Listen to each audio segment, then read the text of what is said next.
अस्सलाम वालेकुम जी। वेलकम करता हूँ आपको मुर्तज़ा गार्डन चैनल पे जी। आज मैं जो मेरे दोस्तों आपको बताने वाला हूँ वो ये बताने वाला हूँ कि जिस तरीके से मैं बताता हूँ कि मैं स्टेप बाय स्टेप हर तरह का लोगों को टाइम के बिल्कुल जब जिस चीज़ का टाइम होता है उसके मुताबिक रेडी रखना। तो सीडलेस नींबू के ऊपर मेरे पहले भी प्रोग्राम है, तो आज फिर मैं आपको ये बताने वाला हूँ कि आपको अभी इसका जो मौसम जो शुरू हो चुका है, मौसम बहार का, तो समझ लें कुछ 10-15 दिन की कमी पेशी है, समझ लें वो पूरा हो ही चुका है, क्योंकि मौसम थोड़ा थोड़ा जिस तरीके चेंज हो रहा है। लेकिन आप 10-20 दिन अगर इसको पहले शुरू करेंगे तो ये ज़्यादा पौधा आपका जो है ना ये बेस्ट रहेगा। सीडलेस नींबू का जो ये प्लांट आपको नज़र आ रहा है, इसमें मैं 3 चीज़ें बताऊंगा। एक तो चीज़ आपको ये बताऊंगा कि सबसे पहली बात तो ये है कि आपने किस तरीके से इसको खाद डालनी है, खाद डालने का बताऊंगा। उसके साथ अगर आपके पास मौजूद लिक्विड है तो लिक्विड किस तरीके से डालना है, इसके फ्रूट में से आपने इजाफ़ा किस तरीके करना है। उसके अलावा ये आप इजाफ़ा तो अल्लाह ताला की ज़ात ही करती है, लेकिन जिस तरीके से आपने केयर करनी है, देखभाल करनी है पौधे की मर्ज़ी के मुताबिक, उसकी वजूहत ये होती है कि फिर आप उसे फ़ायदा भी लेते हैं और फ्रूट जो है वो उसे ज़्यादा ले पाते हैं। आपकी देखभाल की वजह यही होती है, जितना आप केयर करेंगे संभालेंगे उतना ही आपको फ़ायदा मिलता है। तो ये चीज़ है। अभी इसका मौसम जो है वो शुरू हो चुका है। मैं इस तरीके का कोई भी काम करता हूँ सबसे पहले उसका तजर्बा करता हूँ। तजर्बा करने के बाद उस तजर्बे पर थोड़ा सा वक्त टाइम लगता है, उसके बाद आप लोगों के साथ शेयर करता रहता हूँ। तो ये जो सीडलेस नींबू आपको नज़र आ रहा है, ये 10-15 दिन की पहले मैं आपको अपडेट दे दूँ। 10-15 दिन पहले मैंने क्या किया था और उसके बाद इसका रिज़ल्ट लेने के लिए कि अब ये ठीक है या गलत है वो मैंने किया। तो वो तरीका वो इस चीज़ आप लोगों के साथ शेयर करूंगा। ये 10-15 दिन पहले मैंने इसकी यहाँ से कॉम्पल मैंने काट दी थी।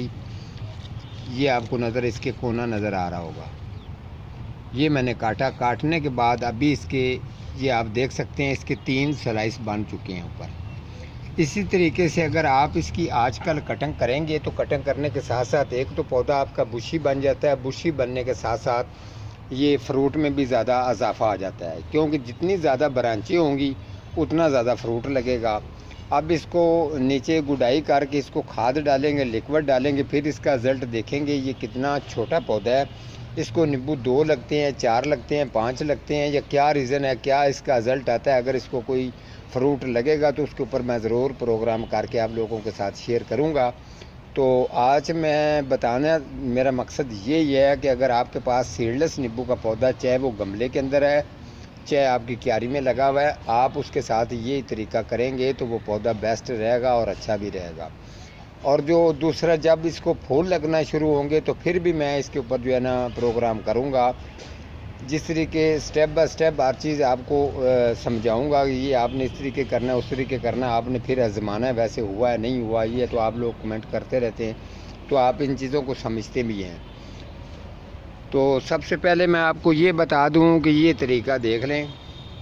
अगर ये ब्रांच आपकी ये वाली ब्रांच है, इस ब्रांच को आपने 3 इंच साइज़ पे काट देना है, यानी कि आपका 3 इंच अगर साइज़ यहाँ बन रहा है तो आप यहाँ से काटना है। लेकिन जिस एरिए से भी काटना है, अगर इस एरिए से काटना है तो आपने इसको सेंटर से काटना है। ये वाली जगह जो है ये आधा इंच ऊपर छोड़नी है, बिल्कुल नीचे रगड़ के नहीं काटना, क्योंकि इसी जगह से इसने अपने पप्स निकालने हैं। जो ये इसकी ब्रांचें हैं, शाखें नहीं निकालेगा तो इसी जगह से निकालेगा।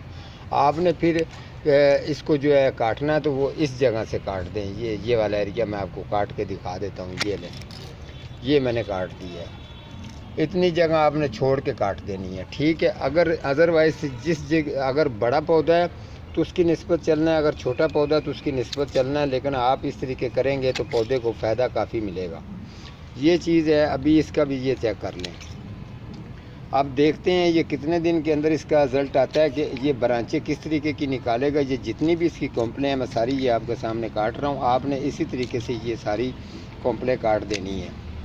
तो अगर इस तरीके से सारी आप कॉम्पलें काट देंगे तो उसके बाद इसका क्या रिज़ल्ट आता है वो तो आपको मैंने पहले भी बता दिया है। उसके अलावा अब मैं नीचे की तरफ चलता हूँ तो आपको बताता हूँ कि आपने नीचे तरीका क्या करना है। नीचे आपके पास ऑप्शन ये है कि आपने अभी इसको जो है ना, ये मैंने थोड़ी सी गुडाई इसकी मैंने कर दी है, ठीक है। अगर आपके पास पौधा बड़ा है या छोटा है, आपने इसी तरीके से गुडाई करनी है। गुडाई करने के बाद आपने तरीका इसके साथ ये करना है, अगर आपके पास लिक्विड मौजूद है तो आपने ये लिक्विड पड़ा है, ये जो मैंने खुद तैयार किया था, ये वो वाला लिक्विड है। ये हल्का सा लिक्विड जो है आपने नीचे डालना है, यहाँ पे ज़्यादा नहीं डालना, बस इतना सा, बस ये आपने लिक्विड इसको डाल दी है। अब लिक्विड के बाद क्या काम करना है आपने, फिर जो है इसकी ये मैं आपको बता दूं, ये लें, ये वाली खाद है जो मैं ख़ुद तैयार करता हूं, जिसके अंदर मैंने आपको कहा था कि मेरी कम से कम 6-7 चीज़ें इसके अंदर मौजूद हैं। ये ही खाद मैं अपने पौधों को इस्तेमाल कर रहा हूँ, ये वाली फ्रूट वालों को भी इस्तेमाल कर रहा हूँ, सब्ज़ी वालों को भी कर रहा हूँ, उसके अलावा जो दूसरे प्लांट हैं उनको भी, फ्रूट वाले भी।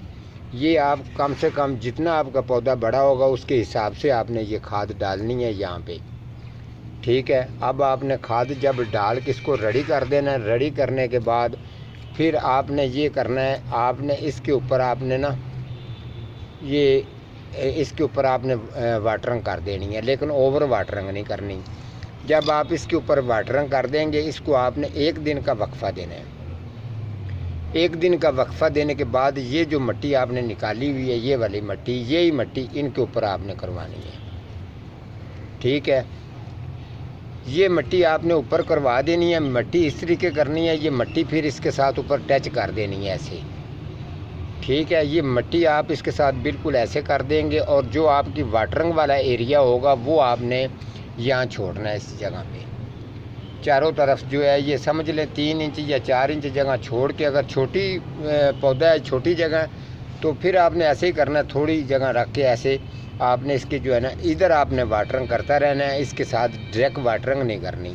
जो इसकी नमी होगी, जो इसके अंदर आपने मटेरियल खाद डाली है, लिक्विड डाला है, उसकी जो पावर है ये सोफ इसका निकलेगा, और जो है ये नमी पहुंचेगी इसको। ये पौधे का जो मेन स्लाइस है वो भी बड़ा बेस्ट बेहतरीन रहेगा, थोड़ा सा मोटा भी हो जाएगा। उसके अलावा जो ऊपर है वो पावर देगा। पावर देने की वजह से नीचे जो ज़मीन है वो ऑक्सीजन जब छोड़ती है, इसको पावर देगी, तो ये पौधा आपका 1-2 पौधा बड़ा जवान भी हो जाएगा। उसके साथ साथ जो है ये ऊपर तक जो है ये फ्रूट पर भी ये फ़ायदा करेगा, और इस पर किसी बीमारी का इंशाल्लाह कोई अटैक नहीं आएगा। इसी तरीके से अगर आप देखभाल करते रहेंगे तो आपके पौधे जो हैं वो अमना मान रहेंगे।